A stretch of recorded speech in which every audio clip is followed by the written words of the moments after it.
Hey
Branson, hey Rachel, how y'all doing?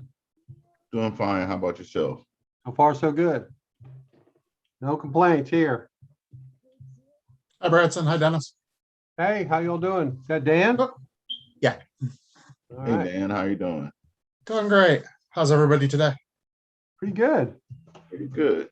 Are The you camera's ever? not working for some reason. I think you want to restart the computer. Yeah, we're going to try a computer restart. We'll be right back. Okay. I wonder if they ever call him Dan the Man. I'll have to ask him. I know a couple guys. We work with a guy named Dan the Man. Yeah, it's a great name. I've always liked that. I've not known that many Dans in my life. Ironically, he was the the computer fix-it guy at US Cellular, his name was Dan the Man. That's so funny. Was he real good? Yeah, they would basically used to say if Dan the Man can't fix it, nobody can. Oh So, God, like, that's if hysterical. something went down, we took it to Dan the Man, and by the end, when I left, he was breaking down iPhones to like the circuit board and putting them back together. Oh my gosh, isn't that crazy? Uh, Yeah. So I was somewhere God, there's such a flood of information. I don't even know where the hell it comes from, but there's somehow I saw an article about a breakdown of the new 24-inch iMac they just released. mm, And they said basically there's nothing there. They took the cover off it, and the majority of it is just open space. There's just a few little parts that are, tiny, and it's not as wide as two iPhones on top of each other. So it's very, very narrow. In fact, to do a headphone jack, they had to put it in sideways because it wasn't deep enough to put a headphone jack in from the back. wow. Yeah, so it's I forget how much it weighs, but I think it weighs maybe about the same as a laptop or something like that. I don't know. He said there's really no reason why, other than breaking it, you can move it easily. It's not a problem in the slightest. So there you So go. that means they went back to the Apple chip with no Intel chip. It's basically the Yeah. chip that's in the tablets. Yeah, same one as the M1, I think they call it. Yep.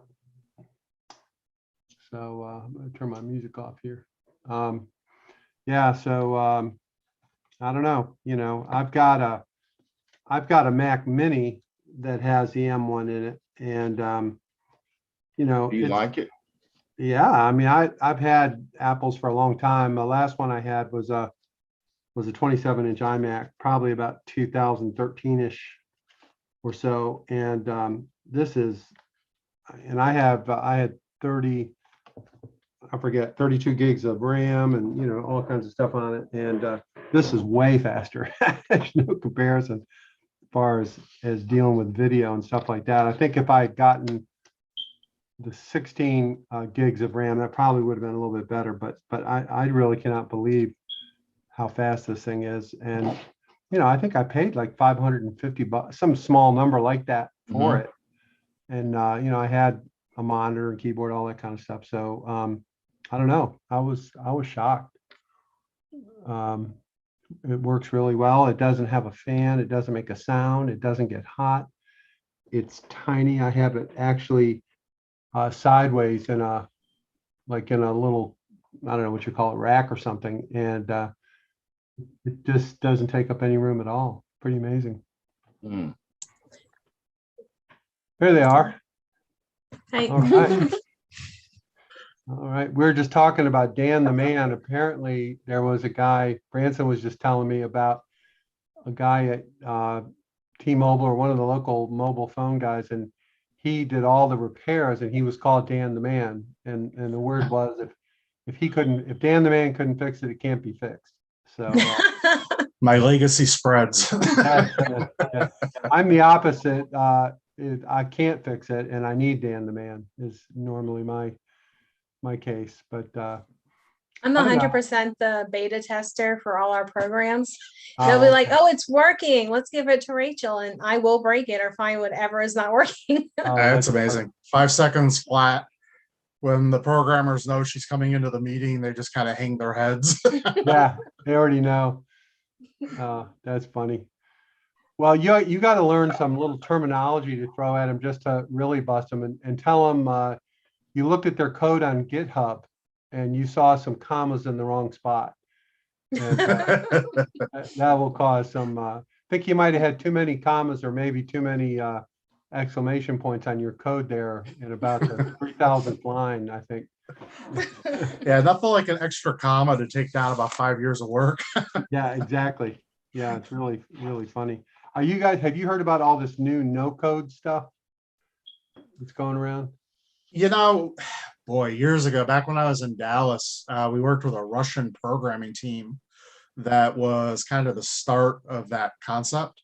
Yeah. And he was so far ahead of his technology at the time, it was scary.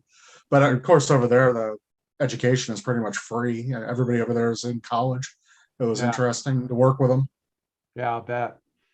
There's one program I hear a lot about. It's called Bubble. Yeah. And Bubble is a no-code platform. But it's really interesting. I haven't really had the time or patience to really sit down and actually try to build something using one of those. But I will at some point this summer try to pick one and see if I can figure something out.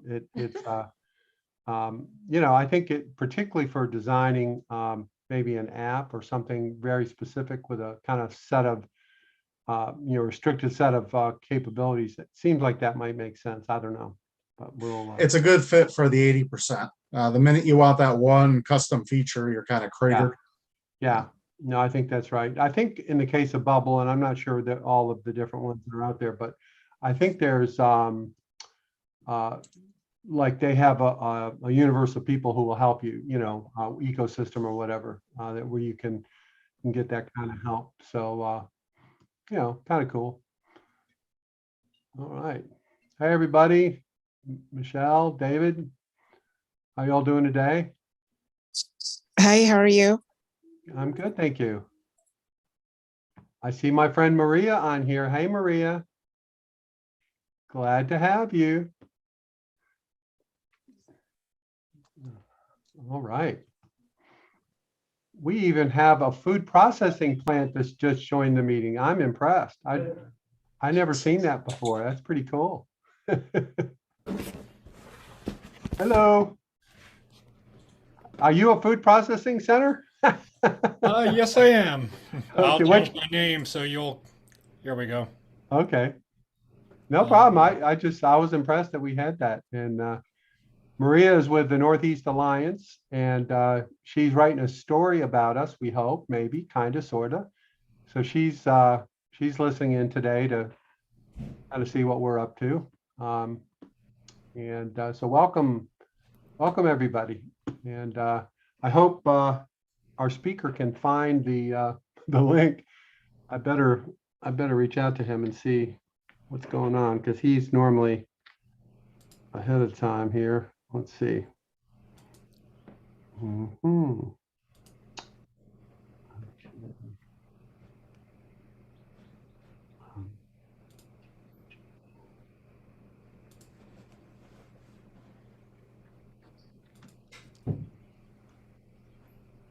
Of course, I don't have his phone number. Unbelievable.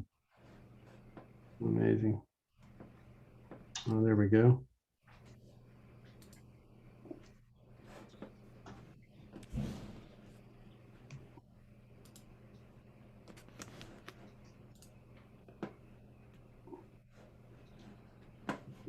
Okay.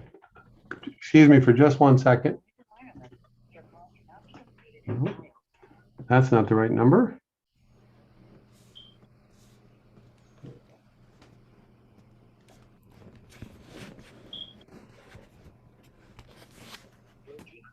Hi, Gene. Dennis Strotz, how are you?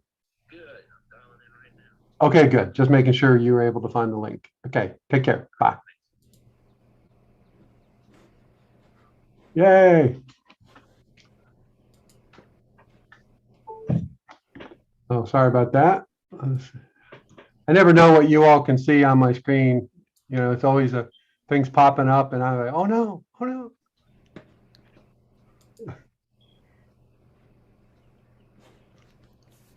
So Gene will be coming on here in a minute. I posted his bio on the Slack channel, so you can see it.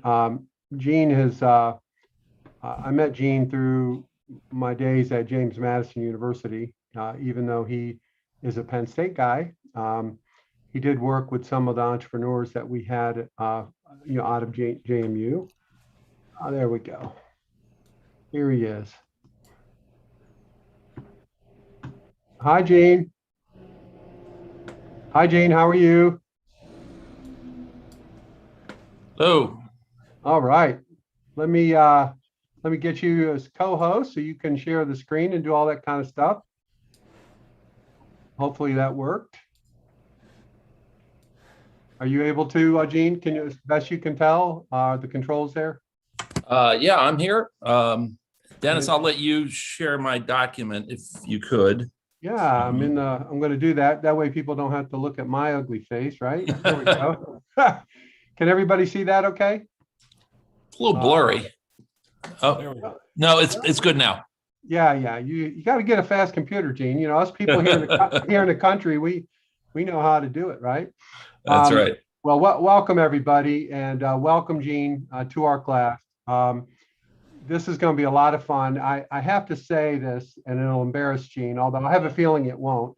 But you know, I work with a lot of guest speakers and different people, as you all know, and so it's always interesting to me how different speakers kind of approach something like this, especially since we're all virtual now. And I have to say, of everyone that I've worked with this year, Gene wins the award for preparation. He did all kinds of work up front, you know, making sure that the technology worked and sending relevant material. And so I just want to pass on to you that if this falls flat, it will not be Gene's fault. It'll be my fault because he did a thorough job. So I'm going to launch it off. So Gene is an old friend, as I mentioned when I was at JMU. Gene worked with several entrepreneurs from JMU, even though he's a Nittany Lion, a Penn State guy. You know, he's had a very successful career picking companies to back. He's been an operator, he's been CEO, he's run a number of companies, exited, which is a fancy word for selling, exiting. So I think you can see on your screen, you can see the agenda that we're going to go through. So I think we're all going to learn a lot. And with that, I will introduce and hand it over to Gene. So there you go, Gene. Thank you. Yeah. It's great to see all of you. And I'm flattered to be invited to speak to you today. I'm going to share some thoughts about how you can work with from Carolina, meet people all over the world, and some ideas on e-commerce that I've learned along the way. I'll talk for a bit, but I'll definitely leave some time at the end for Q&A, and look forward to getting your questions.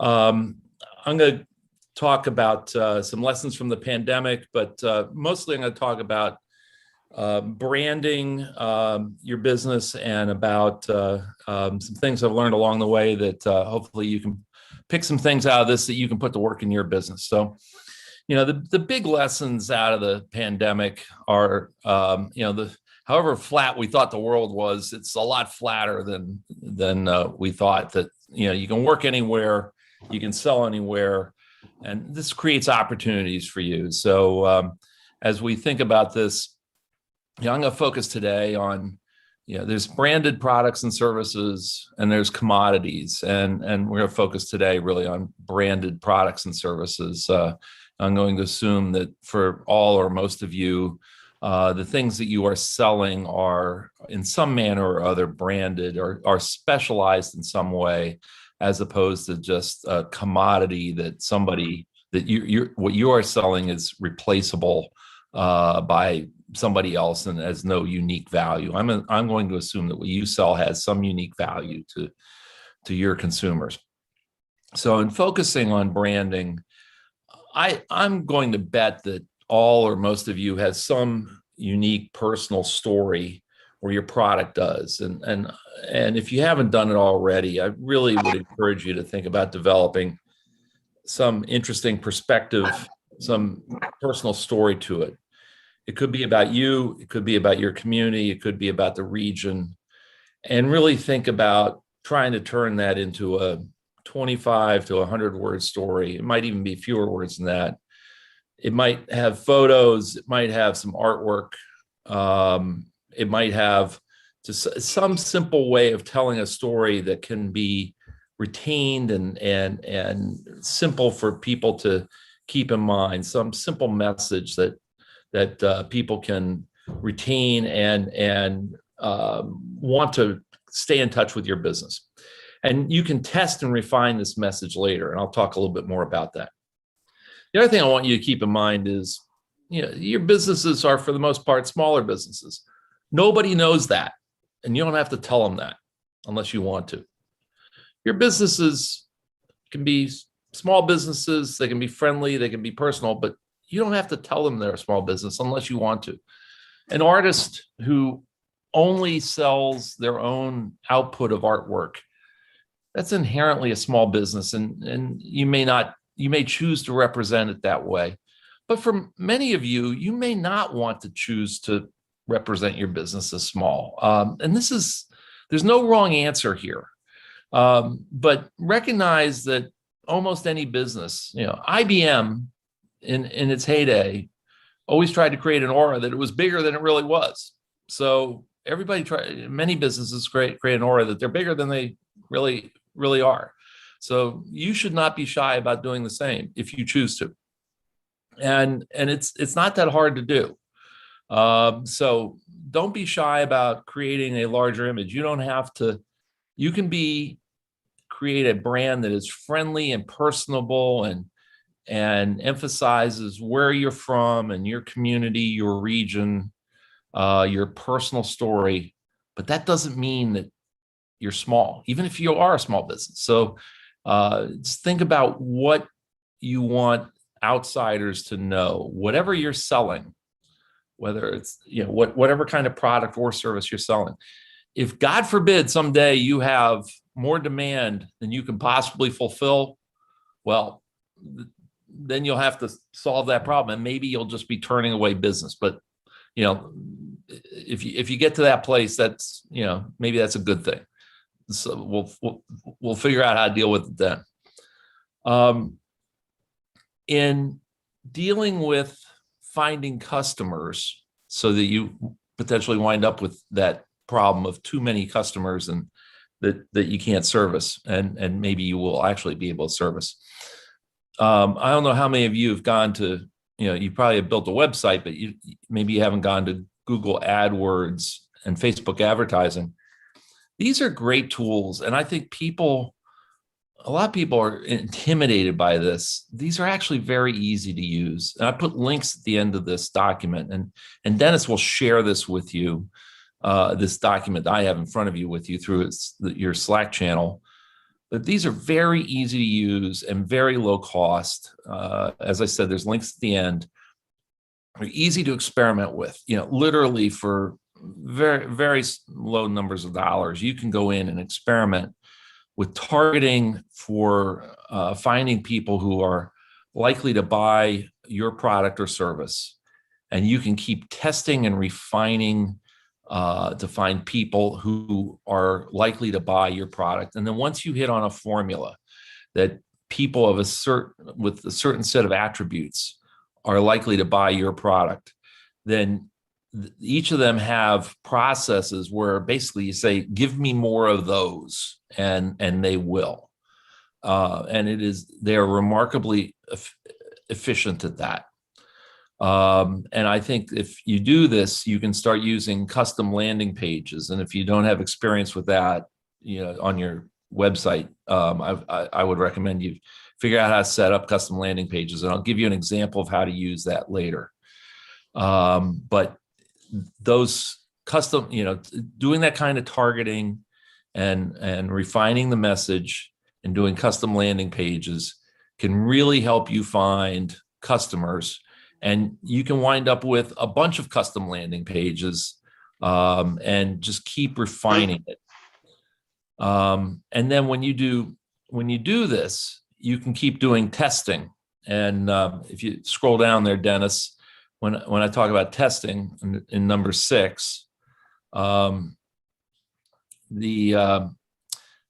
you're not familiar with A/B testing, what this basically is, it's a simple concept.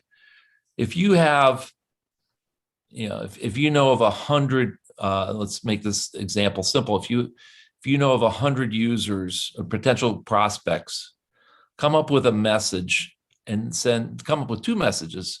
Send one message to 50 and send the other message to the other 50, and measure the responses. 10 out of the first 50 responded, and 5 out of the second 50 responded. Well, first message worked better. And you constantly keep testing that message. And this is how you can develop a brand. You know, when you develop a brand, I would recommend you test it on your friends, your family, then test it on some other people you know, and then start doing some more scientific testing. Test it with this A/B testing on others, you know, that you might know, or test on others in this manner, and digital testing, and just constantly keep testing messages. One of the things that I've learned over and over again is that my ability, and frankly, any marketing person's ability to predict what ad works with what audience is terrible. I talked to somebody who's in the political ad campaign business, and they have come to the conclusion that they're very good at designing ads and terrible about predicting what ad will affect what audience. So they'll design a bunch of ads, and then they always do these A/B tests, and they're astonished at how bad they are. You know, and they've been in this business for 30 years, how bad they are about predicting which ad affects which audience. The ads are inevitably effective, but they'll think that an ad is good for, 30-year-old single women, and it winds up being better for, 50-year-old moms and so on. The next point I wanted to make, I have, just through personal experience, been seeing so many websites where over time the usability just deteriorates. And I cannot recommend enough that you constantly look at the usability of your website, and maybe more importantly, get somebody else to look at it. And the usability usually deteriorates because you keep adding things to it. I got another product, or I changed who my credit card processor is, or I added another link, or I had somebody write some new material or something like that. And over time, things just don't work as well. There's a link that is broken, and it just gets confusing. So, you got a customer to your website, they get interested in something, don't frustrate them. Make it easy to do business with you. I've seen too many examples of people who lose customers at that point, and if you've got anything in there that creates friction, well, we don't take this credit card, we take that one, or make sure you call us if when somebody doesn't really want to call you, or your return, your rules for returns are difficult. Don't make it hard to do business with you. And the last point is read reviews. Read your reviews. You may not like them, but they're telling you something. Other people are reading your reviews. If you don't know what they mean, if you don't know what they say, you better know what they say, because other people care about them. And I recognize that reviews are sometimes unfair. They're written by somebody whose opinion shouldn't matter, but they're there. The next several points are pretty odd ideas, and I recognize that. They don't all apply to everybody, but let me talk through them. These all are ideas that have worked for somebody, and they're all out of the box ideas. The first one is, how can you benefit from a brand that somebody else has built? So the first one is, if somebody else has built a brand, maybe you can benefit by paying a fee and being a sponsor. Somebody else is running an event, and they're going to allow people to pay a fee and be a sponsor of it. This gets pretty expensive usually, so you may not want to do it, but I just wanted to raise the idea for your consideration. Now, the real world is it's a lot of risk. You put up money and you don't know if you're ever going to make a penny off of it. But there's a completely different way to go about this, and that is to use that event as a Google AdWord or a targeted Facebook ad. And you don't have to pay a fee for this other than the modest cost of the AdWord or the Facebook ad. So you put in an event, and the example I use here is, you're selling peanuts. Peanuts are a popular snack at a baseball game. Well, you could sell peanuts to watch a baseball game, but at home. So you put in Yankees, find people who are Yankees fans, but you sell them Yankees peanuts to watch baseball at home. Maybe you put in a little extra effort, put in Yankees packaging. Just do a local print job. Somebody, I'm sure in your hometown, can do some printing and put in, put a extra wrapper on your peanut packaging, and ship Yankees peanuts to people in New York who want to watch their Yankees game. Or Red Sox in Boston or so on. And, this is just an experiment. I don't know if it'll work, but, have some fun with it. And you can do some experiments, and I would create a separate landing page, have a photo of your Yankees or Red Sox peanuts, and you advertise great fresh peanuts available for watching Yankees games. Will it work? I don't know. Let's find out. But this is a way to try something completely different. You're in effect riding on somebody else's brand name without paying them for it. Now, the real world is that Major League Baseball and all their teams have copyright names. So you gotta be a little bit careful about how you use that name and logo. So, recognize that. But this is an opportunity for you to, participate in the branding that somebody else has built. And you can think of a million events that go on. There may be festivals in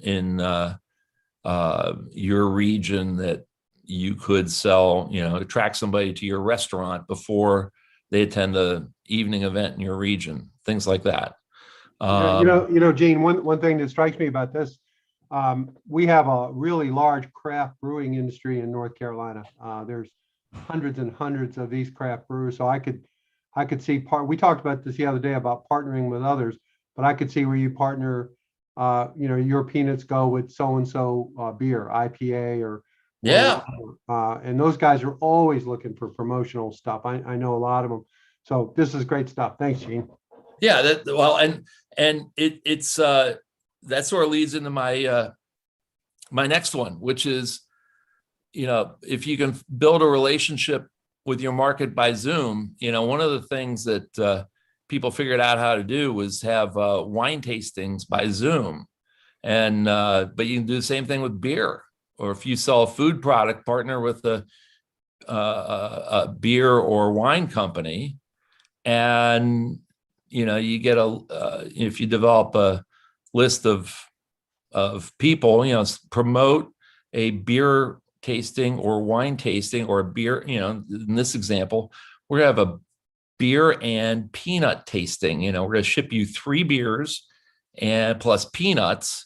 And we're going to have the brewmaster on Zoom, and we're going to talk you through how we make these 3 different beers. And we're going to have some peanuts to go with you to encourage your thirst. And, that kind of stuff can be a lot of fun. And there's a couple different ways to promote it. One is, just a bunch of random people could be on the Zoom call, but also you can create it as a party. 25 people are going to get together. You can promote as, you got relatives all over the country. We'll bring them together on a Zoom call, and we're going to have a beer tasting for the first 45 minutes of the Zoom call. And we will take care of shipping the beer and the peanuts to all of your relatives all over the country, or all of your college classmates who are getting together for a reunion, but they can't see each other together, because of travel issues. So, this is something you can market to people as, you don't have to get, this is a way for you to build a customer list where all you got to do is get one person to say, I will round up 30 of my college or high school classmates we'll have a reunion, but without us all having to travel, and we'll all buy your beer and we'll all get together and have beer and peanuts together. So, and because, forgetting a pandemic, it's just hard to get 30 people together. So, I completely agree with Dennis. It's partnering with others to have an event, do a food and wine pairing, food and beer pairing. Another thing I've seen done is to do a virtual art gallery. An artist can share their art, and you can serve food and wine with it, food and beer with it. And you ship the wine and food or beer and food beforehand. So that's another fun thing to do. Yeah, we could even have pecans, Karen, right? There you go. Karen has a big pecan farm and ranch. I like pecans. Yeah. Yeah. Another idea I've seen done, I knew a biotech company, sort of a lower tech biotech company. They were stuck with a lot of inventory. So they used the inventory as sort of free starter kits. They identified a lot of prospects might someday buy some of their equipment, and they gave a bunch of stuff away to create prospects that might buy the stuff that would actually be valuable. But if you've got a warehouse full of stuff that you can't sell, and realistically people aren't going to buy, maybe you can turn that into something you can give away. It's not doing you any good sitting on the shelves. Do you have something that you could give away to create a starter kit to get people to buy your stuff? So that's something else to think about. The next one I had was another thing I've seen done is if you've got people in other cities that might be retailers or distributors for you, is buy them lunch. You don't have to go there. Have a virtual lunch. Get a Uber Eats certificate or something like that. Send them an email saying, I want to take you out to lunch, except it's going to be at your desk. We're going to do it by Zoom. All I need is 30 minutes of your time. I'm buying you lunch. Neither of us are going anywhere. You're going to have lunch anyway. So, and they'll have a good laugh about it. You get them on the line. You have a laugh about it. They're eating, you're eating. And, I've seen it to be a very effective way of getting a meeting with somebody who won't otherwise agree to a meeting because they think it's kind of cute. They think it's kind of funny. And now you're getting 30 minutes of somebody's time that you haven't been able to get their time. And you sort of joke about, you're having lunch with somebody that in an odd way that you haven't been able to get their attention, and you can get down to business after 5 minutes of thinking about how weird this is. But it's a good way to get a meeting. Use a napkin. That's right. It could be a little gross, but so what? And then the last one I was going to suggest is sometimes companies have a really happy set of customers, but you've sold them everything you can sell them. You've got a product, and maybe they buy the same product every 90 days or once a year or whatever. You don't have anything else to sell to them, but they're happy customers. Well, maybe there's something else you can sell to them. Often companies are channel rich and product poor, or vice versa. Well, maybe you've got a lot of happy customers, you just don't have anything else to sell to them. Maybe you can think about what else is a credible product to sell to the same people, and go find somebody else who has products but no way to get to customers, and sell that product to them and get a commission for it. So think about that. If you're if you're a successful pecan distributor, maybe you can sell other types of nuts to them, even though you don't produce those, as one example. And do it in a way that doesn't cannibalize your business. You know what I've seen, Gene, a lot in this space is people who want to consider selling branded merchandise is really popular with certain consumer brands, whether it's T-shirts or hats with your your logo on it, or perhaps, you know, that Got to Be NC campaign from the Department of Agriculture, you know, something that gives you another chance to interact and make some revenue from something that people would actually appreciate and value. Absolutely. Absolutely. And so there are other things that you can acquire directly, or be a channel for some other company that wants to get to your customers. You know, you want to check it out. You want to make sure you're representing somebody that's going to serve your customers well. But you know, it's definitely a choice there.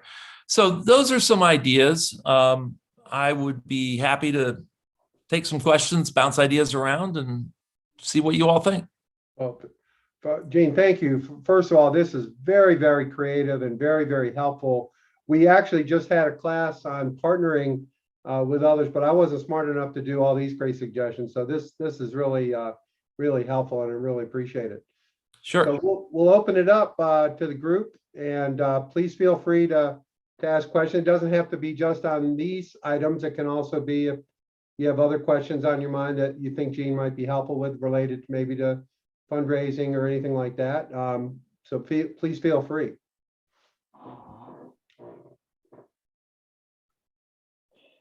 Hello, Gene. My name is Quandell Chanel, Freedom Hill brand. Could you retouch? You probably went back to it. I may have missed it. You talked about setting up custom landing pages. Sure. Could you reflect on that once again? Sure thing. So do you have a website set up? Yes, freedomhillbrand.com. Great. So if you on a website, sometimes some companies will set up a special page that is effectively invisible to the rest of their website sometimes. That, you know, if you were to go to the regular homepage on the website, you might not be able to find this page. Let's use my Yankees peanuts example. Mm-hmm. You might have a you know, let's suppose you sell peanuts, and you go to that, and you have a variety of peanuts branded as, we'll call it Freedom Hill peanuts.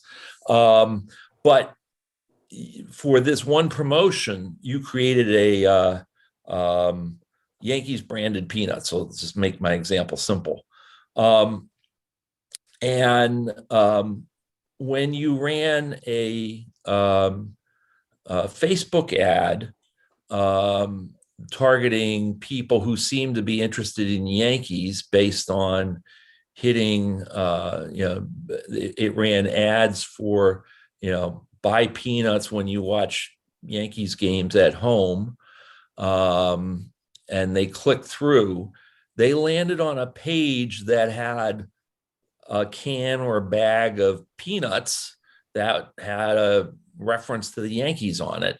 And when they clicked on that to buy, maybe it went to your same fulfillment page, you know, type in your name and address and credit card number and so on. So maybe it was the same fulfillment page, but somebody who started out on your homepage, they would have never found that Yankees page. It was on your website, but invisible. You know, there's no place to get. There was no link to it from elsewhere on the website. But from the Yankees page, there was a link to the fulfillment page with the shipping address and all that stuff on it. Gotcha. So that's what I mean by a custom landing page. And Okay. you know, imagine, you know, you can blow that up to, there's one for every baseball team or one for every whatever. And there's a lot of websites that have, you know, if you find the homepage, it looks like there's 8 pages, but underneath there's 50 pages you can't find because they are unique landing pages for unique advertising campaigns. Yeah, we also we can help you all. The interns can do these landing pages for you guys that we have on staff.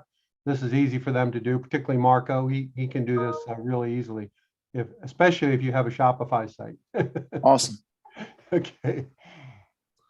And one of the advantages of doing things this way is it's really easy to track. You know, I spent $75 on my Yankees campaign, and I had, so many people come to the site, and I sold 80 bags of peanuts that way. And here's the math, and I made an extra $1,000 that way. It's like the math is just really easy to track. Yeah. Well, one thing that I want the class to know, you'll see on the schedule, a guy named Warren Allen is going to be a guest speaker, and he is one of the top Google AdWords guys in the country. He works with a lot of small businesses on Google AdWords, and he does some Facebook stuff as well. So we will be able to really get into that in more detail. I think it's in a couple weeks, so kind of keep that in mind as well. That's terrific. That's a great resource, and I'm sure you'll all learn a lot from that. Yeah, he tells I'll just tell the story real quick, Gene, because I think you'll appreciate it. So I think he's about 21 years old. He started working full time when he was 18 for a local gaming company, and really done really well. And he told us the story of his grandparents who have some kind of business out in a rural area outside of where East Carolina University, outside Greenville. And and they don't have a website or anything, but he started running something called Google Business Ads, and he quadrupled the business of his grandparents' general store or whatever it was in about a 2-month period, even though they don't have a website or email or anything like it. But he really uses that as an example of the power that like Gina's suggestion. There's really some amazing opportunities that I personally never heard of. So there you go. Yeah, and that's great. And the Google AdWords and Facebook advertising, and like I said, the links are at the bottom of the page we provided. It really is simple, and it's, if you play around with this stuff, especially the example I'm going to give is more about Facebook. You can do amazing targeting.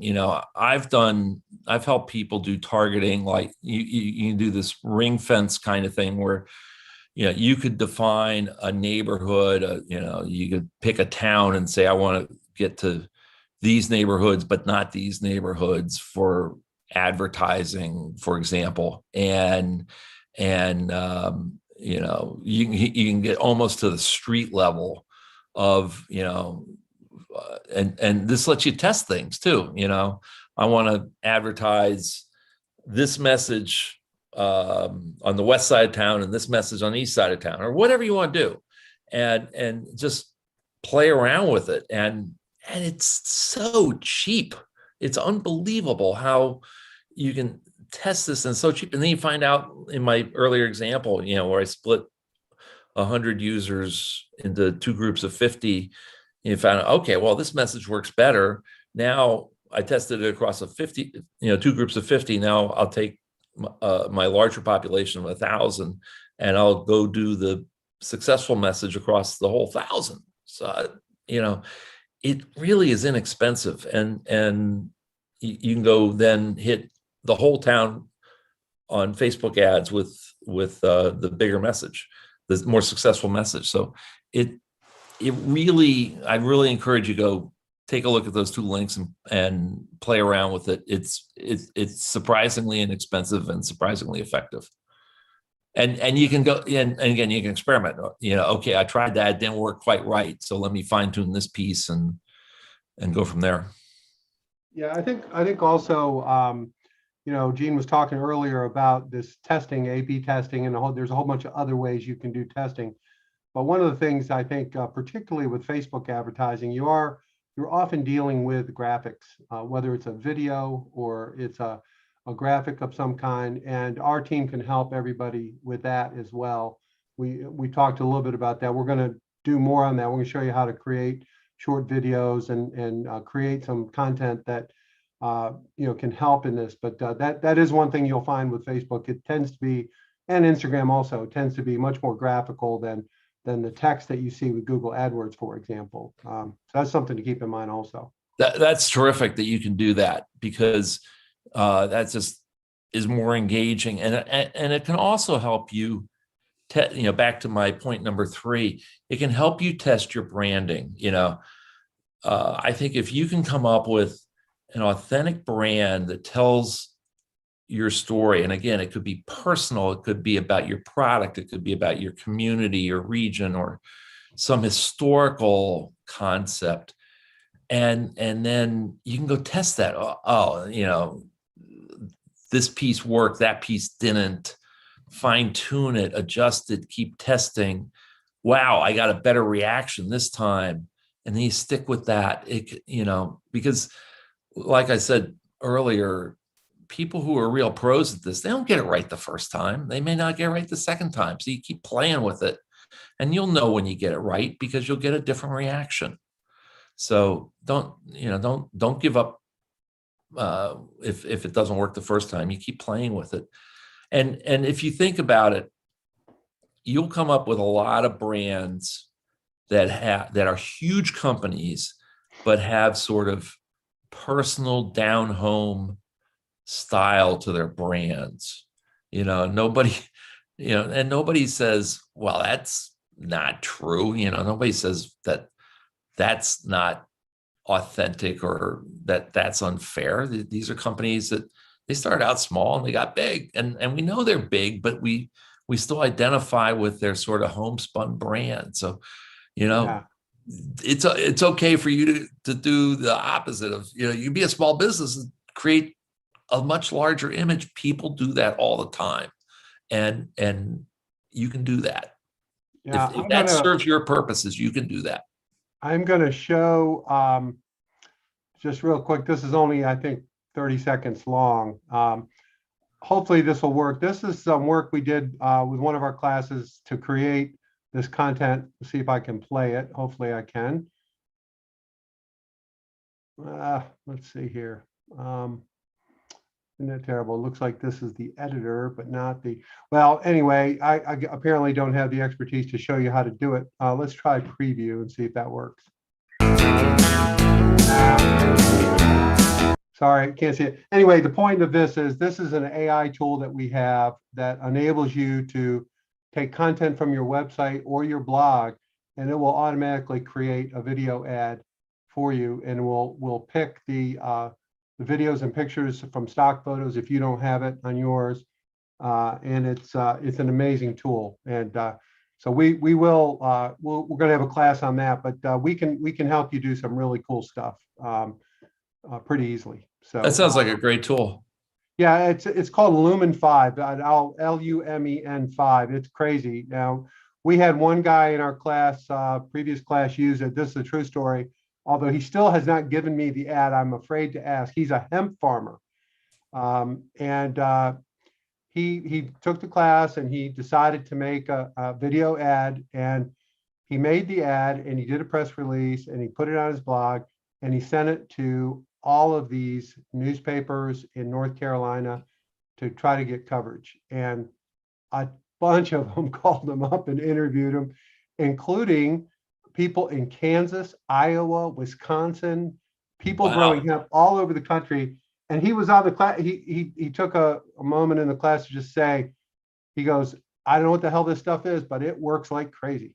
So, it was pretty funny. I keep asking him to send me the ad because I'm sure it's priceless, but either he's embarrassed or he keeps forgetting or whatever. But we will have that.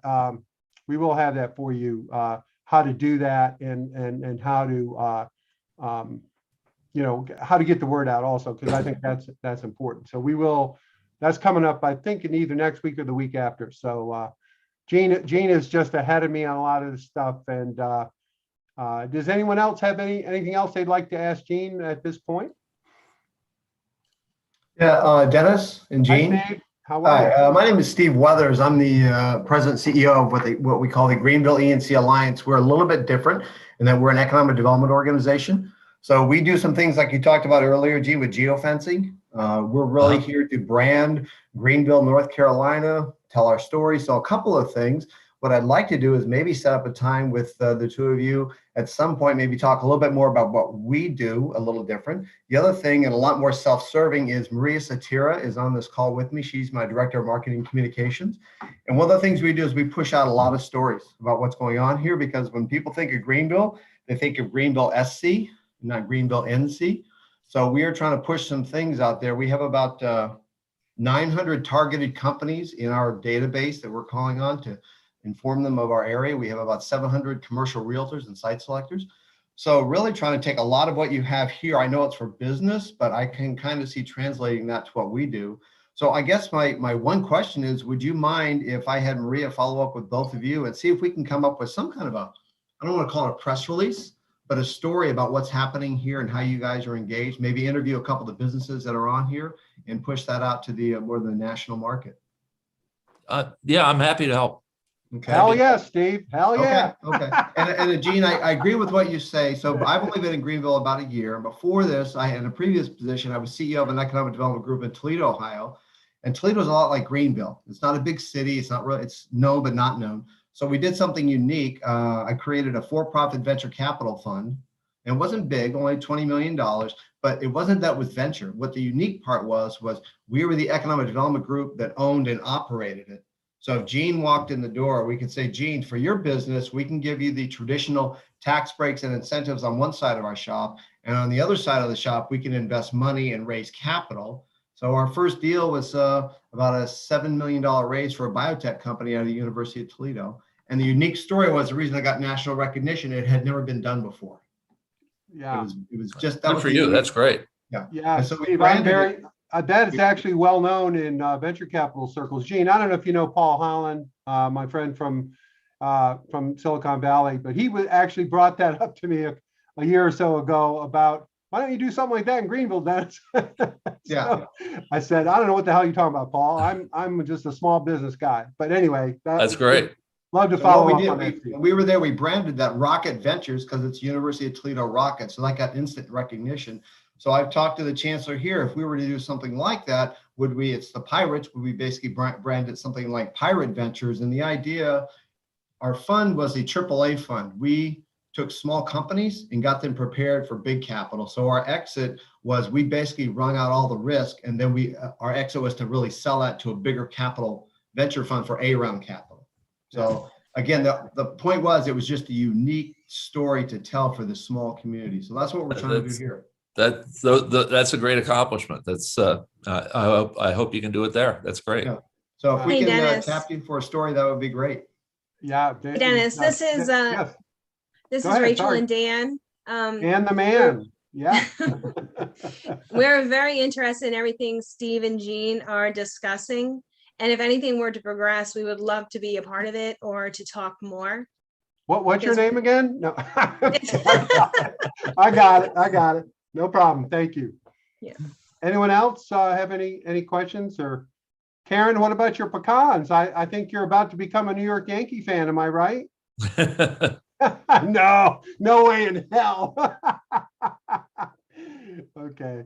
All right. Well, anybody else have anything they'd like to cover while we have Gene here? Gene, I just can't thank you enough for reaching out to our group and, bringing your creativity and your expertise to the table. It's just been really spectacular and really, really appreciate it. Happy to help. All right, everybody. Same time, same station. Not tomorrow, but Thursday. We're going to hear from Ben Knight, who many of you know from his PBS television show, A Chef's Life.